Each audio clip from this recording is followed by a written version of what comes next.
Welcome into Candlestick Chronicles, a 49ers podcast on the Blue Wire Podcast Network. I'm Kyle Madson. I write about the 49ers over at NinersWire.com, part of the USA Today Sports Media Group. As always, Chris Biderman in the house. Dude, NBA draft. Exciting times. I hate the NBA draft so much. I think you and I are the foremost experts on Devin Carter at this point. Yep. And what his fit's going to be, the wingspan, the athleticism. Yeah. Davion Mitchell's now with the Toronto Raptors. You can easily slot Devin Carter into that 6th, 7th, 8th man role, whatever it's going to be for the Kings. Huge night in Sacramento.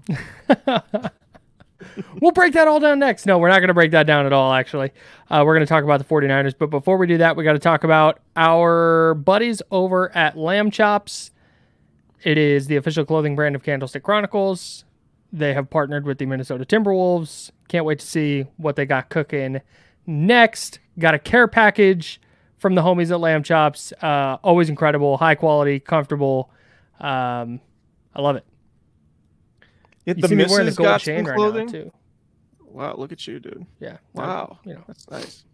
The missus got some clothing from Lamb Chops. Just about everything they make is unisex, and she loves it. She got some shorts. She got a hoodie.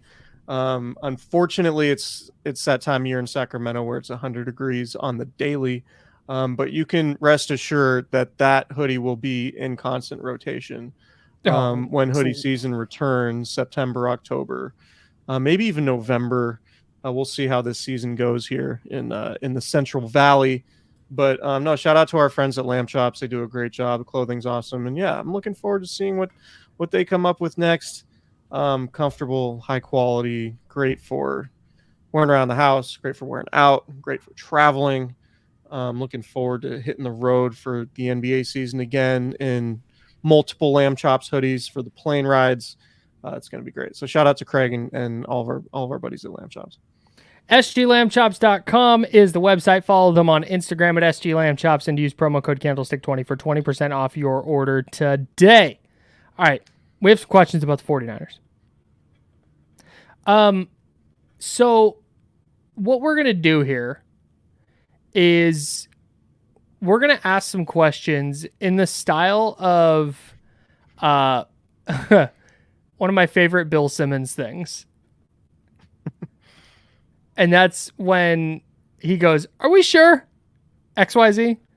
And the funny thing about when Simmons does it is it's always like a very obvious thing that everybody is definitely sure about. Sure. Or it's a very obvious thing that nobody's sure about. Like he'll be like, "Are we sure Andrew Wiggins is just not good?" It's like, "Yeah, no, we're pretty sure." Like, "No, we're all on board, dog." So that's the kind of style, but we're going to do that with the 49ers and with questions that we actually, I don't think are as obvious. Are you sure we don't want to draft the questions and do a questions draft? God, I would hate Simmons. That so much. I would hate that. I would hate every second of that. Like Simmons is prone to do.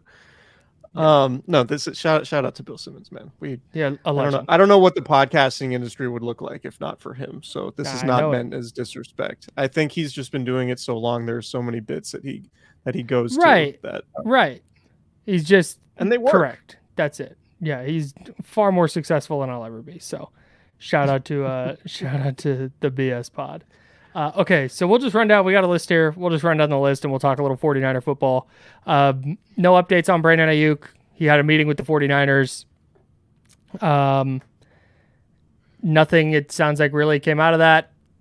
Sounded like some things that needed to be said got said, and they're still in the same place. And I don't know about you, Chris. I've not changed my mind. I think they're going to get a deal done with Brandon Aiyuk sometime in late July, possibly early August.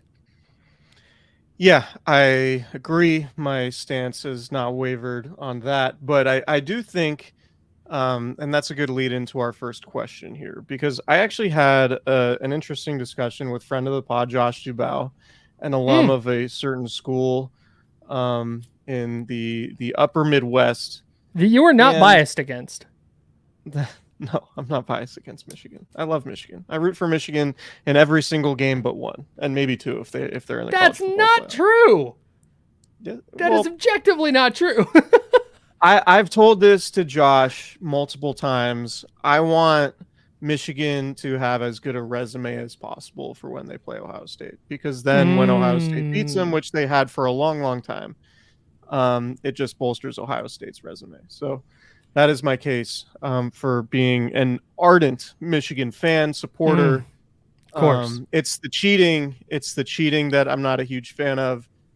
Even worse, it's the defending of the cheating that I don't fully support. Anyway, all of that aside, this question, this "Are we sure?" question, stems from a conversation I had with Josh Dubow at a recent Oakland A's game, and it's, are we sure Brandon Aiyuk's contract talks or prolonged contract negotiations won't impact his season?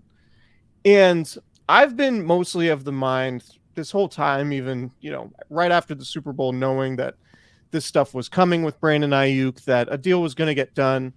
It's probably going to be messy. If you listen to the pod, you've heard me say the same thing over and over again for months, that this stuff, this social media stuff, this speculation, this trade, quote unquote, talks, reports, whatever, is all part of messy contract negotiations. They happen. And they've happened with a bunch of other 49ers getting big contracts. But what Josh pointed out to me, which I thought was a really good point, which I hadn't given enough thought to, is when you look at Deebo Samuel in 2022 during his tumultuous offseason, when he was, he had the trade demand, he ultimately didn't get traded, he ended up signing the contract. And you look at Nick Bosa last year, you could say both players were negatively impacted during their season because of their prolonged offseason contract negotiations.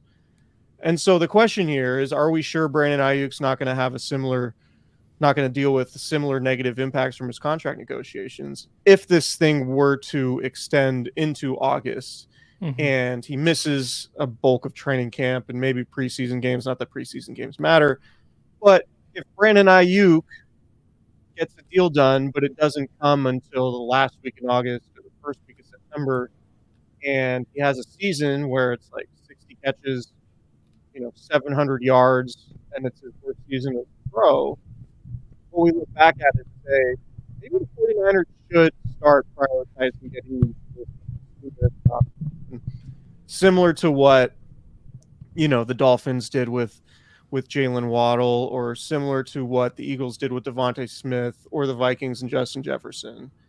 It is possible to get these deals done without waiting until the start of training camp. And I know I've talked about deadlines, spur action and all of that stuff, which I still think is true.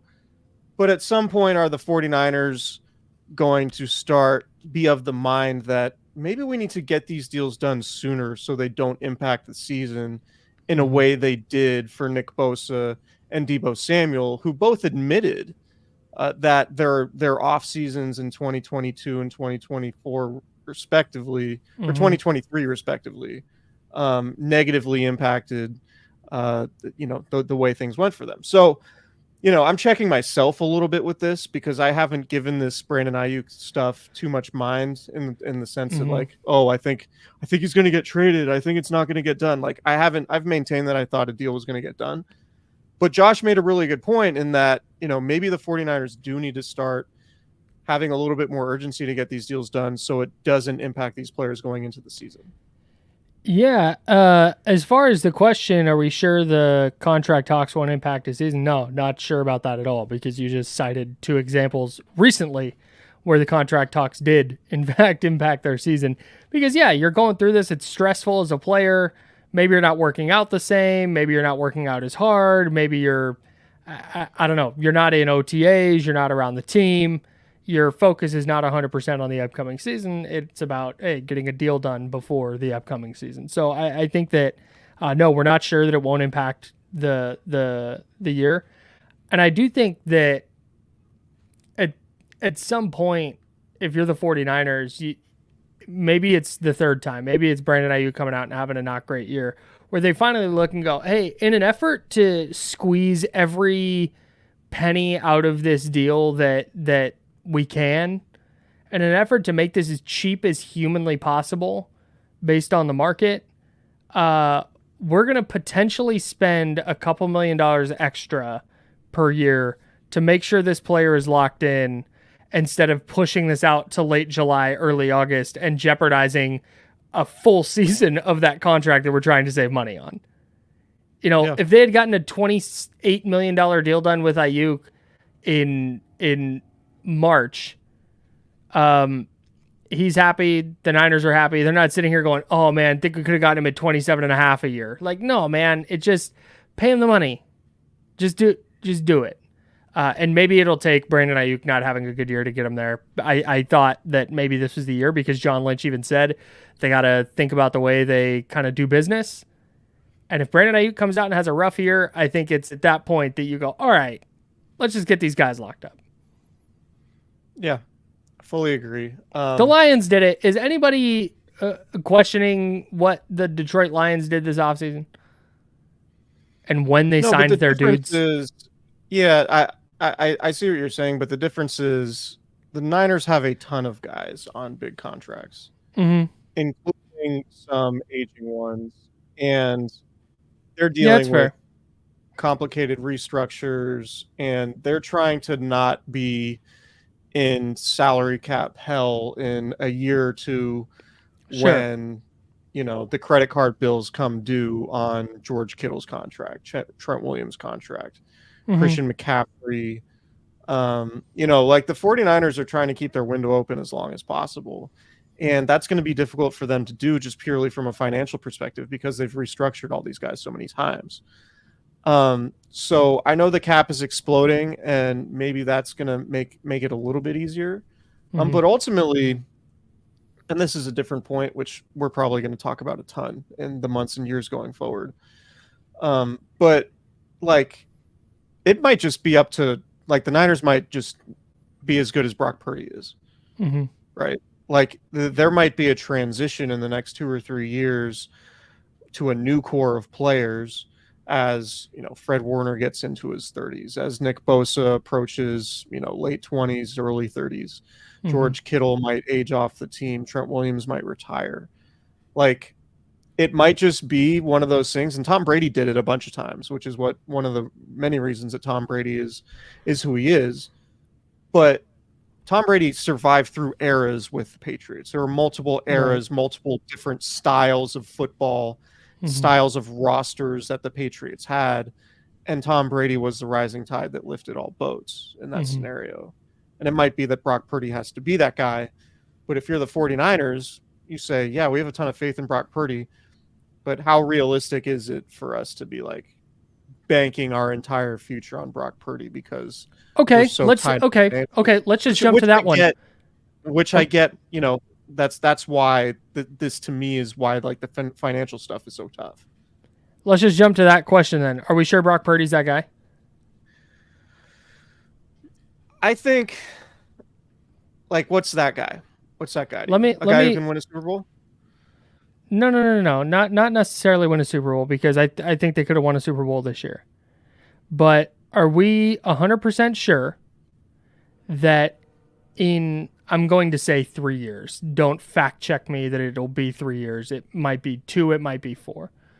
But are we sure that in 3 years, a 49ers offense with Brandon Aiyuk, definitely, and then no George Kittle, no Christian McCaffrey, no Deebo Samuel, and it's whatever the weapons are, when they don't have very firmly the best group of offensive weapons in the league, is Brock Purdy still going to be leading the league in every efficiency metric and breaking the single season passing record for the Niners and being a top 5 MVP candidate? So in my answer and my opinion would be yes, with the obvious caveat, as long as Kyle Shanahan's there. Okay. Because I think I'm in on Ricky Pearsall. I think he's going to be good. And I think, if they have to move on from Deebo Samuel after this coming season, I think Ricky Pearsall is going to be a productive starting wide receiver in the league, who absolutely fits what I think he's not necessarily a carbon copy of Brandon Aiyuk, but I think he could be a very similar weapon long term to what Brandon Aiyuk has become. Mm-hmm. And that's my opinion now, and maybe I'll look really stupid in a couple years. But so I think as long as Kyle Shanahan's pulling the strings, like as good as the 49ers skill position guys are, I do think that when some of these guys age out, I have enough faith in Kyle Shanahan and his schematics and the scouting department to find guys to shuffle the deck and reload a little bit. So I do think that Brock Purdy can be I think what Brock Purdy did last year is sustainable, sort of regardless of his supporting cast. Okay. I think because the way you just laid that out made it sound like you have faith in Brock Purdy because you have faith in the infrastructure to continue surrounding him with dudes who are going to not make him be the rising tide that lifts all boats. Well, I'm probably talking out of both sides of my mouth here, but I think it's a combination of both, right? Like, sure. I'm in on Brock Purdy to maintain his level of play, but I'm also in on Kyle Shanahan to continue putting him in good positions. Okay. Even if there's turnover with the supporting cast. Right, and even if they can't pay some guys because they're paying their quarterback $60 million a year. I think there's a ton of value in what Brock Purdy did last year, like in the playoffs and in the Super Bowl. Yeah, for sure. Like if Brock Purdy ends up winning a Super Bowl and you ask him, like, would this have been possible without, going to the Super Bowl and playing the Chiefs in Las Vegas? He might say no. Like he might have been like that. Mm-hmm. That was an experience that I needed to get me to this spot. Yeah. Yeah. I also think that we might see a different version of him this year because he actually gets to practice football in the offseason. Yeah. So yeah, that's an underrated thing, man. Brock Purdy had a really, really good season, was an MVP candidate in his second NFL season, his first full season as a starter, with no offseason his rookie program. Year. Yeah, with no offseason program and crazy. His elbow and having reconstructive surgery on his elbow. That's like, yeah, wild. Let me go through for I'm gonna not have an offseason. I'm going to be rehabbing my elbow this whole time. And then I'm going to step in and I'm going to throw for more yards than any quarterback ever has who has put on a 49er uniform in my first year as a starter. Also with one fewer game. That's not right. He had 16. Never mind. But still. He's pretty good. I think that whole thing, pretty good little player. Because I don't want to. I think pretty clearly, like, history is going to be on the side of Brock Purdy's actually good. It's not just smoke and mirrors or whatever his detractors would want to say, because he's in a good system with good players around him. Mm-hmm. I think history is going to tell us that Brock Purdy's actually really good at playing quarterback, despite not being the tallest guy with the biggest arm and whatever. Yeah. But for sure. Yeah, I think he's going to be fine. I hope so. What's next?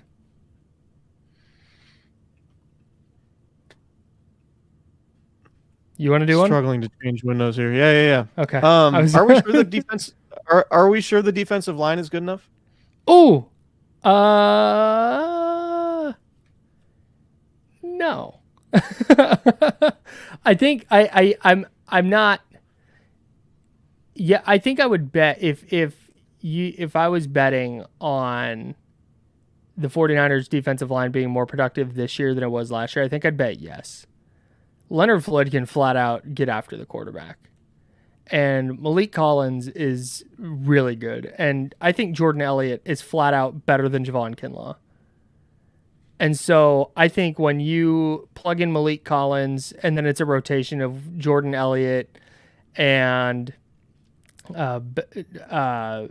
Kevin Givens or Kalia Davis and whoever they wind up having on the interior, I think you can kind of replace Eric Armstead in the aggregate with that.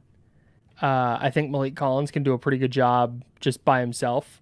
But when you start plugging in the other pieces and you get a little rotation going, Yetur Gross-Matos, I think, is going to be a nice addition as a interior pass rusher for sure, but also on the edge. I think they have more depth this year, which was a hallmark of the 2019 team, right? I don't know if this will be as good as the 2019 defensive line, but it was just they were relentless.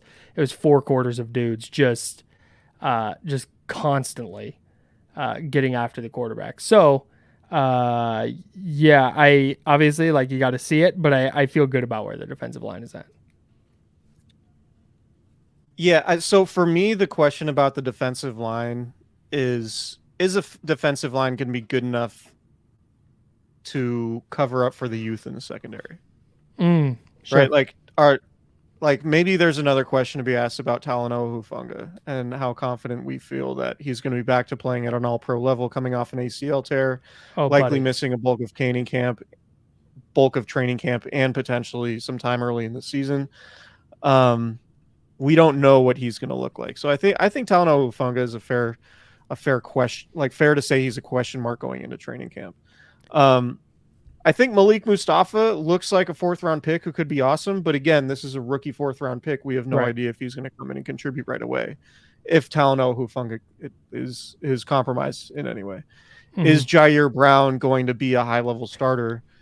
Can you stop stepping on my questions? Well, no. So I'm looking at the depth chart. I'm not looking at the questions. The point here, the defensive line needs to be really, really good because you have some youth and really outside of Charvarius Ward and Diamador Lenore, who are 2 good starting corners. And you can throw Renardo Green in this discussion with the youth too, the rookie 2nd-round pick. Mm-hmm. Is the defensive line going to be good enough to cover up for the youth in the secondary? Is, to me, how the question should be phrased. Yeah. If Nick Bosa is a dude who's going to threaten to have 18 sacks again and win Defensive Player of the Year, then that's probably going to be fine. Yeah. If Nick Bosa has a season like he did last year, to where obviously he was a very good player, but he wasn't playing at the same dominant level as he was the year prior, then you might put your young secondary in the spotlight a little bit more than you would feel comfortable with. Yeah. So, the thing with the 2019 team, it felt like if there was a 3rd and 8, they were getting off the field. The quarterback was going to get sacked, or there was a turnover was going to happen because the pass rush was just completely ridiculous. Yep. You had 4 guys basically all in the peak of their powers, with the exception of D Ford, who still played pretty well when he was healthy. Right. But D Ford was good when he was on the field. You had Armstead's best pass rushing season. You still had DeForest Buckner at the peak of his powers. You had Nick Bosa playing. It was his rookie season, but playing really, really good football. Like, that was... Yeah, it felt like they were getting off the field on a 3rd and 8, and then they couldn't get a stop on a 3rd and 15. In fairness, on the 3rd and 15 play, God, that was crazy. I think there's one quarterback in the history of the league who can make that throw. That is it, dude. That is yes, 1,000%. They get a sack on that play with every other quarterback in NFL history. He was in shotgun and took a 9-step drop and threw it off his back foot with a hand in his face. Come the fuck on. Yeah, man. And Nick Bosa was probably held, and like any other quarterback probably gets sacked. But that was to me, that play is more about Patrick Mahomes' complete 1,000% ridiculousness than it is, the Niners really screwed the pooch on that one. No, they did just about everything right. Yeah. Hey, on 3rd and 15, you're going to get the quarterback who's in shotgun to backpedal and fling one off his back foot just down the field half blindly. You're like, yeah, I'll take that. That was the moment in the game, being in the press box, where it was like, oh, the Niners are not going to win the Super Bowl. Yeah. Yeah. It's like, I thought the Niners are going to win the Super Bowl until that point. Yeah. Goddamn. Not today. What's your next one? My next one. Hey, you just brought it up. Are we sure the Niners don't need to sign a starting safety? Because I know that they think Justin Simmons. Yeah, like Talanoa Hufanga is coming back from a torn ACL. Like, okay, he's supposed to be back by training camp. Okay, that's fine. But is that just, we're just good with that? And we're just going to rock with it? And if he has a setback, it's going to be Jair Brown and Malik Mustafa? And that's just good to go? Or Taylor Hawkins or Eric Harris or whoever else they have back there? Like, I don't hate the idea of bringing in a starting safety and having him play alongside Talanoa Hufanga or Jair Brown and mixing in a third safety.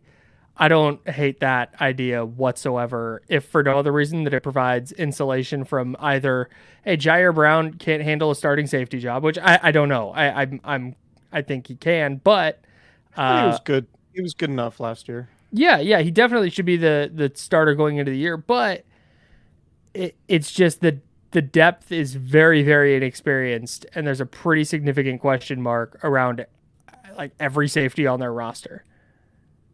Yeah, I agree.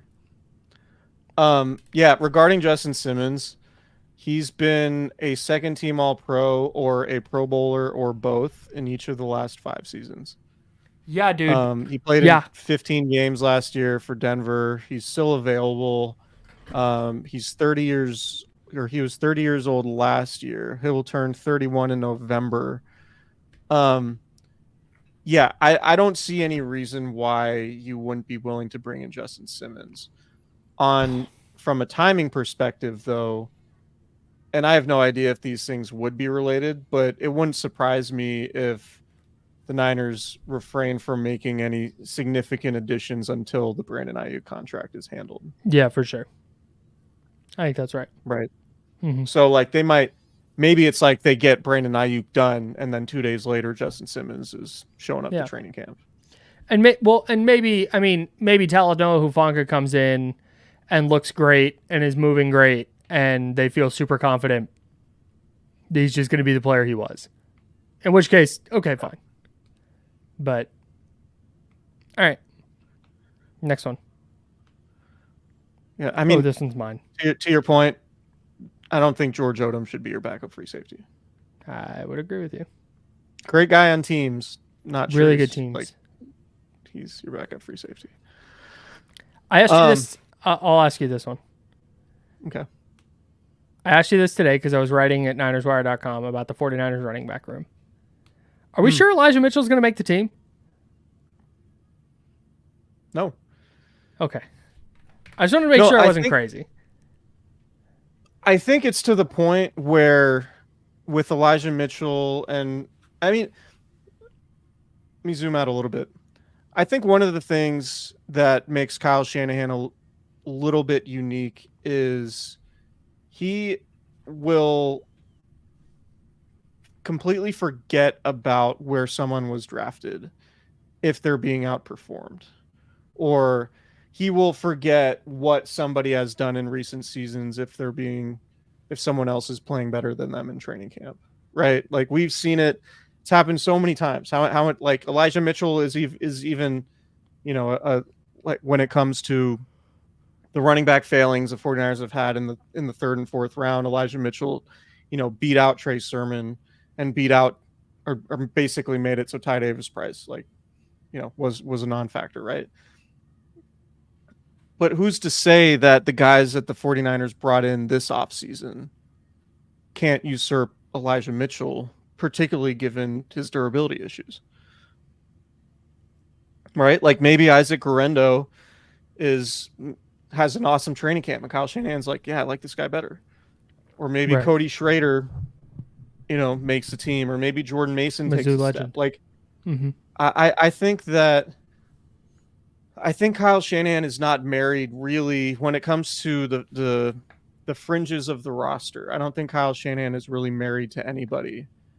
And I don't think he would ever rule out somebody getting beat out or getting cut. I think one thing the 49ers coaching staff has done a really good job since Kyle Shanahan got there is just fostering that competition. And I know it's a cliche, but it's why, it's why Juwan Jennings happens. It's why Elijah Mitchell happens in the first place. It's why Brock Purdy happens, right? Like, he is a guy, can be an undrafted rookie or a 6th or 7th round pick And if he's outplaying the 3rd round pick, Kyle Shanahan will play that guy. He doesn't care about, where that dude was drafted. Or the 3rd overall pick, as it were. Or the 3rd overall pick. So would like Elijah Mitchell, the shoe might be on the other foot for Elijah Mitchell. That's like he'll have to have a really good training camp to make the team, because I don't think that, like, if he's hurt all of camp, I don't think he's guaranteed a roster spot, or at least I don't think he should be. So I thought about this today because I was looking at, he's played 27 games in 3 years. 27. And I thought for sure last year, where, hey, he's just got to spell Christian McCaffrey. He's probably going to carry it like less than 100 times, but he's going to be a really, really good backup option in case McCaffrey can't play. You like that, because I think Kyle Shanahan really likes Elijah Mitchell, but I think specifically he likes Elijah Mitchell more than he likes Jordan Mason. And your guess is as good as mine as to why Jordan Mason hasn't more consistently gotten on the field. I don't know if it's because he's lining up improperly or is not hitting the correct spot on runs, or if it's pass pro, or if it's pass catching. I don't know. But whatever it is, he's not been able to get past Elijah Mitchell. Even after Elijah Mitchell's been out for 6 weeks, he just comes back and, he's the guy. He's next. He's back in the number 2 spot. But I think this year it's interesting because he hasn't been able to stay healthy in any of his 3 seasons. He's obviously very talented, but hasn't been able to stay healthy. 2, he doesn't play special teams at all. 3, I think Isaac Guerendo and Cody Schrader, the undrafted rookie from Mizzou, can both play. And if there's a scenario where there's 2 running backs who Shanahan thinks can produce in his offense, and you know what? They're going to play some special teams too. I don't know that like you said, that he's super tied to Elijah Mitchell having to back up Christian McCaffrey. I think he was when Jordan Mason was the 3rd option. But if Isaac Guerendo and Cody Schrader prove to be capable runners, it wouldn't surprise me if Mitchell falls by the wayside because of that special teams thing. And I might be wrong on this, but I feel like Mitchell has had multiple surgeries on the same knee. That I don't know. I know he's had at least one, and that was to correct a previous injury that he had. Like his knee is not in great shape. So it's just a tough spot. It's a tough spot. But I mean, and Elijah Mitchell, when he's healthy, I think is one of the best 10 running backs in the league. Like, he's really good. Yeah. Yes. He's been a good player for them. Yeah. He was awesome as a rookie. And then it's just that it's a knee, it's a shoulder, it's a concussion. It's just like, man, it just can't stay on the field. Like, he's super fast, but also plays very, very physically. But just to this point, just to kind of jump to the other side of the coin briefly, it also wouldn't shock me if he's healthy in camp and just looks awesome and is the RB2 going into the year. Would not surprise me one bit. Possible. He's one of the players, I think, with the highest level of variance. Like, if he told me he won the backup job and he was like, he got 10 snaps a game or 5 snaps a game because Christian McCaffrey never comes off the field, wouldn't surprise me. But if he told me he got cut and, Guerendo and Schrader made the team, like that wouldn't surprise me either. Are we sure Christian McCaffrey's still going to take every snap? Now that he's been, or as many as he was, I say every, like, figuratively. Gonna make it so RB2 plays 4 snaps a game? Or is it now that he's locked into a longer term deal, the Niners are going to be a little more careful? So he played 81% of the snaps last year, but that includes, he played 81% of the snaps and missed a game. Good God. That's crazy. To go into his snap counts. But and even the Washington game, he played 54% of the snaps, but it was a lot of snaps. He only played 58% of the snaps in Cleveland when the Niners lost. Yeah, he got hurt. Oh, that's right. I forgot about that. Yeah, and Jordan Mason was doing the wrong thing on a couple plays. Mm-hmm. That's right. Yeah, it just wouldn't Good shock memory. me if they trust a running back in that room enough. It wouldn't surprise me if McCaffrey is playing not like it may not even be a noticeable amount, but just a couple times a game he gets a breather on a second and short. Because like I said, he's locked into a longer term deal and they wanted to keep him healthy and productive as long as humanly possible.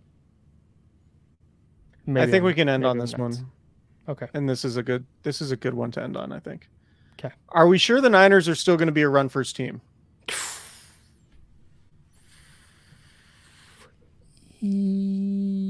Yes. Yes. Yes. Yes. Positive. I feel great about it. Positive? Do you know where they ranked in pass Positive. attempts last year? I know they were 8th in rushing attempts. I think they were dead last in passing attempts. They might have been second to last. Those dudes run the shit out of the ball. Yeah, 8th in rushing attempts, 32nd in passing attempts.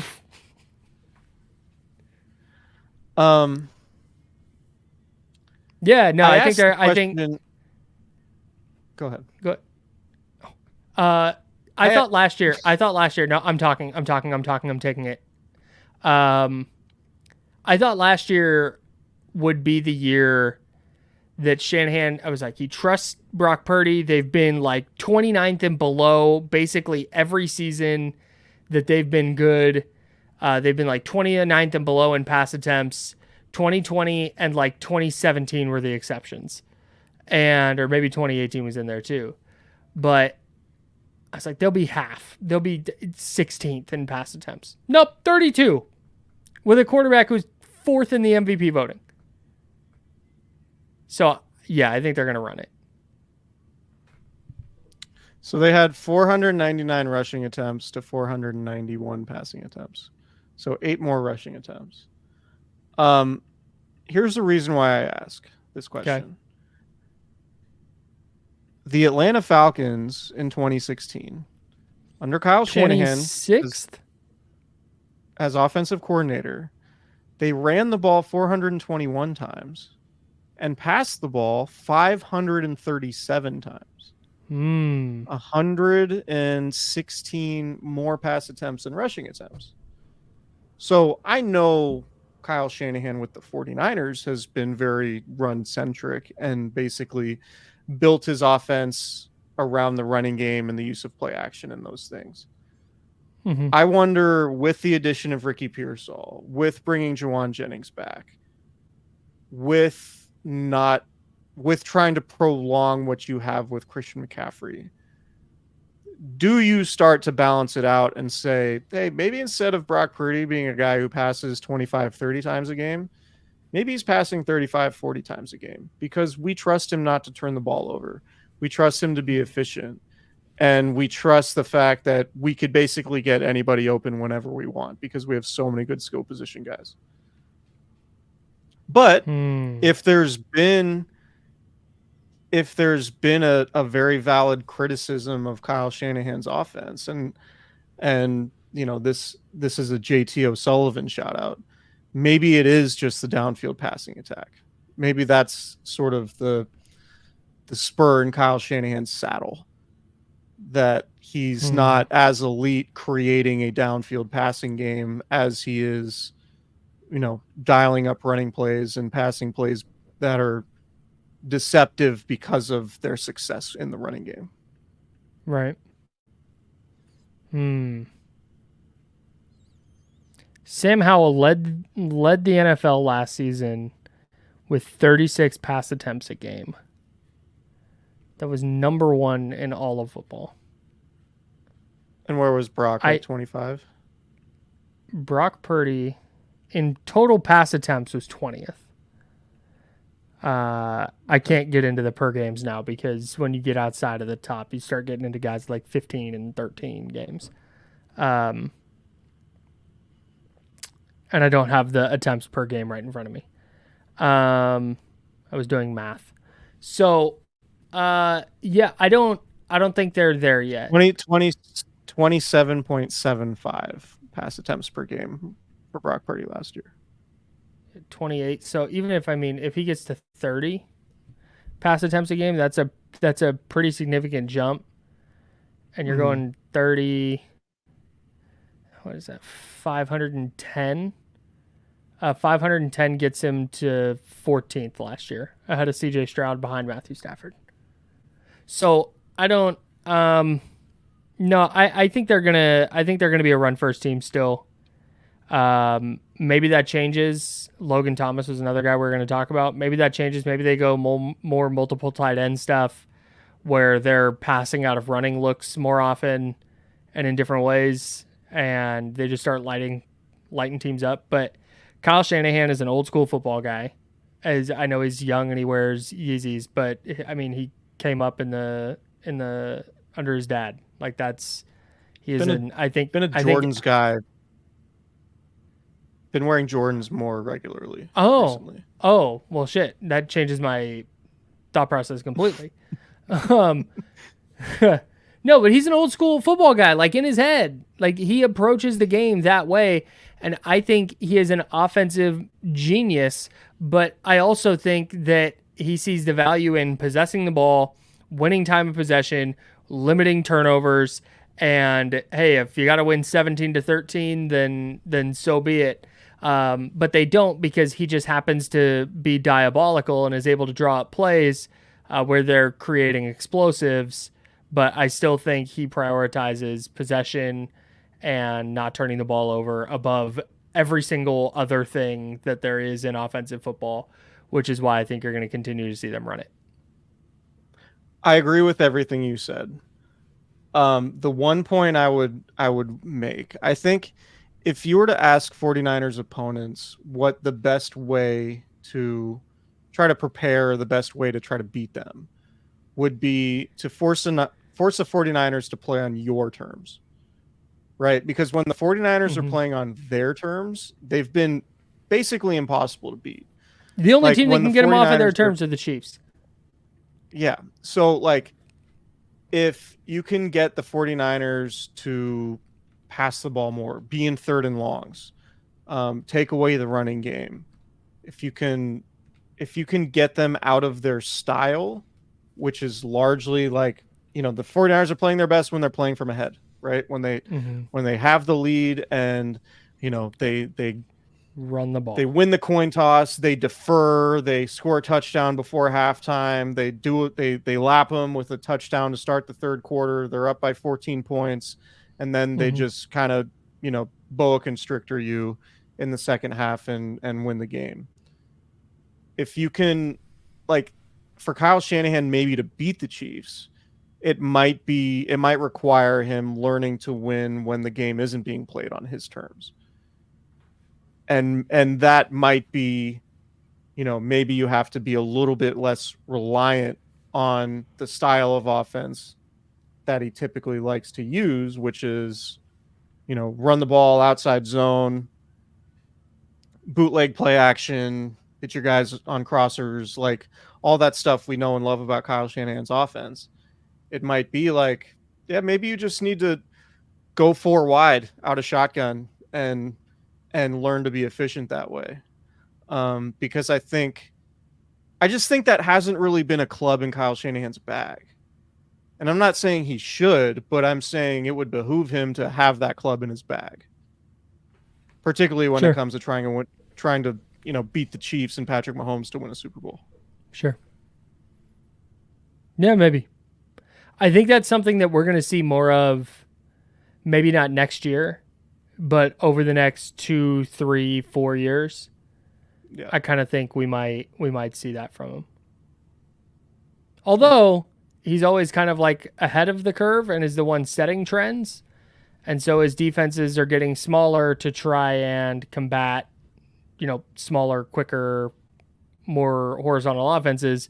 Maybe we just see the Niners just start getting big as hell and lining up in under center I formations and just going to bury teams that are running a bunch of like 6 cornerback stuff.